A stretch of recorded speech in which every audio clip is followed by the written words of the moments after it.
Zelensky से Putin जितना बदला लेंगे, बाइडेन उतना ज्यादा खौफ में रहेंगे। ये रूस की अब तक की सबसे कामयाब नीति साबित हुई है। पुतिन के डर से अमेरिका ने ज़ेलेंस्की को इतने हथियार सौंप दिए हैं कि अब बाइडेन का गोदाम खाली हो चुका है।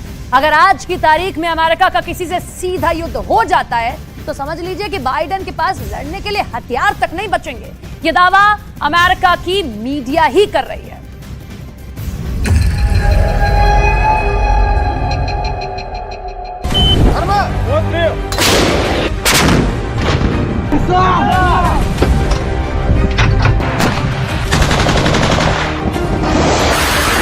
यूक्रेन की मदद करते करते अमेरिका कंगाल हो चुका है।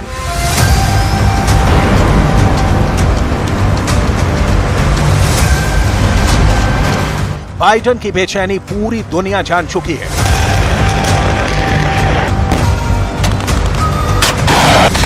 ज़ेलेंस्की की मदद करना अब अमेरिका के बस की बात नहीं, क्योंकि पानी सिर के ऊपर निकल चुका है।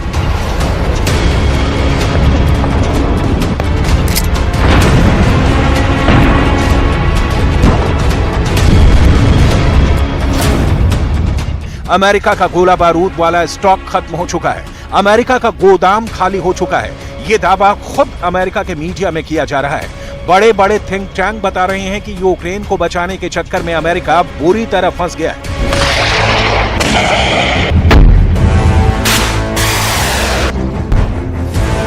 यूक्रेन की $40 अरब वाली मदद का दावा कर रहा अमेरिका अब खुद किसी भी युद्ध के लिए पूरी तरह तैयार नहीं है। व्हाइट हाउस में इस क्राइसिस की चर्चा हो रही है। कुछ आंकड़े तो हैरान कर देंगे।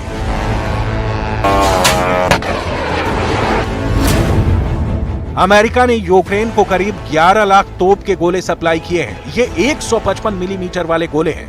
अमेरिका हर साल ऐसे सिर्फ 85,000 गोले बना पाता है। और अब रिपोर्ट है कि अमेरिका अगर तेज काम भी करेगा तो उसे अपना गोले बनाने वाला गोदाम भरने के लिए 10 साल का वक्त लग सकता है। ऐसे ही अमेरिका को एंटी टैंक मिसाइल जैवलिन का स्टॉक भरने में 8 साल का वक्त लग सकता है। एयर डिफेंस मिसाइल स्टिंगर का गोदाम भरने के लिए अमेरिका को दिन रात 18 साल तक ये मिसाइलें बनानी पड़ेंगी।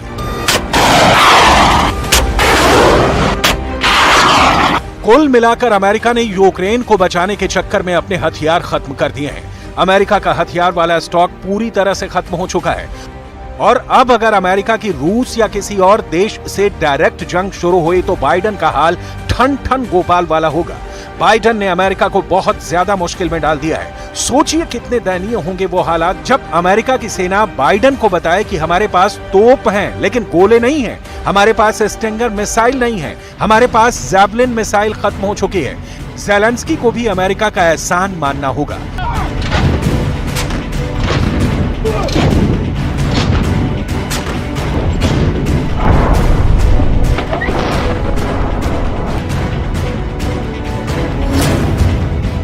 युद्ध की शुरुआत यानी फरवरी 2022 में अमेरिका एक महीने में तोप के 15,000 गोले बना रहा था। तब ज़ेलेंस्की की खातिर अमेरिका ने उत्पादन तिगुना कर दिया और सितंबर 2022 में 45,000 गोले बनाए जाने लगे। ज़ेलेंस्की ने डिमांड बढ़ाई तो जनवरी 2023 में अमेरिका का हर महीने का उत्पादन 90,000 गोलों तक पहुंचा दिया गया।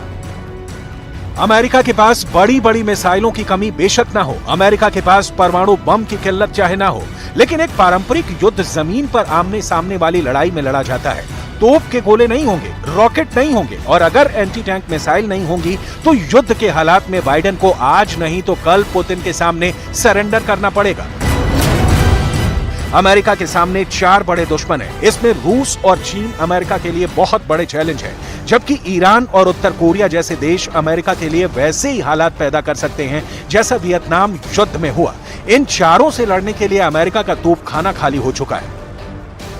इन चारों में से एक भी अगर अमेरिका के खिलाफ उतरा तो अमेरिका के सामने हार का संकट गहराने लगेगा।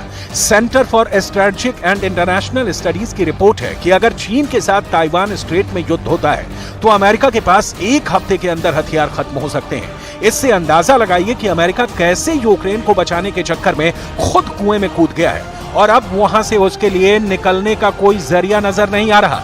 अमेरिका ने यूक्रेन को हथियार सप्लाई करने में कोई ब्रेक भी नहीं लगाई, क्योंकि ज़ेलेंस्की ने बताया कि वो इन हथियारों से पुतिन को भारी नुकसान पहुंचा रहे हैं। इनमें एक बड़ा हथियार स्टिंगर मिसाइल है, जो वाकई यूक्रेन के काफी काम आई है।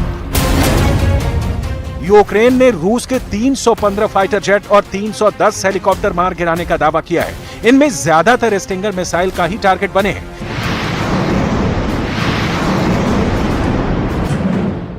दस सेकंड का वीडियो देखिए जिसमें ज़ेलेंस्की ने अमेरिका से मिले स्टिंगर मिसाइल से पुतिन का सुखोई 25 फाइटर जेट मार गिराया था। यह वीडियो अक्टूबर 2022 का है।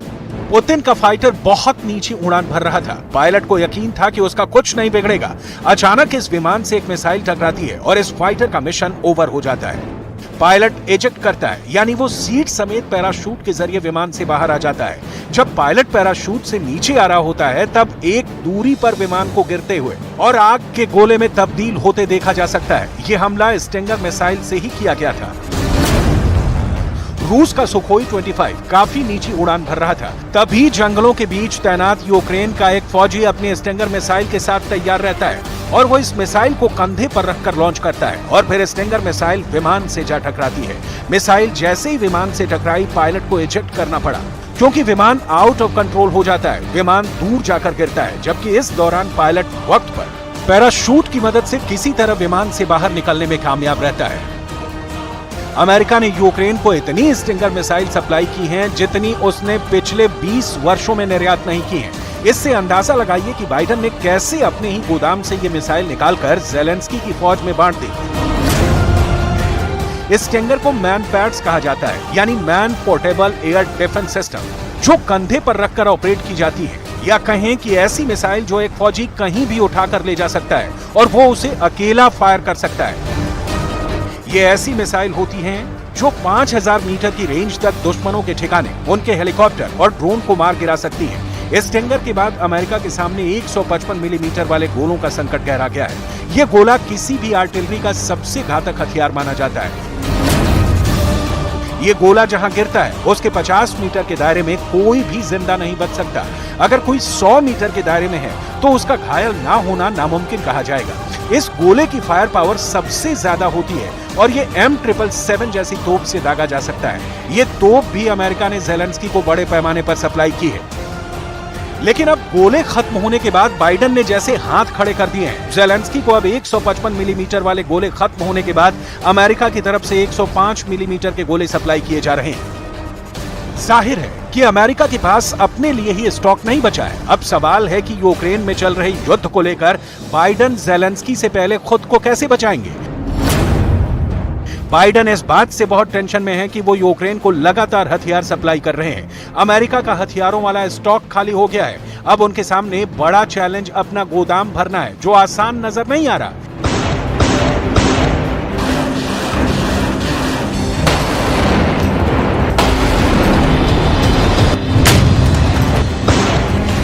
ऐसा इसलिए हुआ क्योंकि ज़ेलेंस्की ने नाटो और अमेरिका से लगातार हथियार की डिमांड जारी रखी। वो बार बार कहते रहे कि यूक्रेन के पास बम खत्म हो गए हैं और उनको तो अभी रूस को खदेड़ने के लिए और धमाके चाहिए। इन सबके बीच पुतिन ने अपने हमले और तेज कर दिए हैं, चाहे वो कीव हो, खार्किव हो या फिर ओदेसा। पुतिन के हवाई हमले हर जगह आग बरसा रहे हैं। क्राइमिया ब्रिज पर हुए हमले के बाद पुतिन ने ओदेसा के आसपास ज्यादा कहर मचाना शुरू कर दिया है। нанесли групповой удар высокоточным оружием морского и воздушного базирования по объектам военной промышленности, топливной инфраструктуры и складам боеприпасов Вооруженных сил Украины в районе города Одесса, а также по авиабазе Канатова Воздушных сил Украины Кировоградской области. Все назначенные объекты поражены. Цель удара достигнута.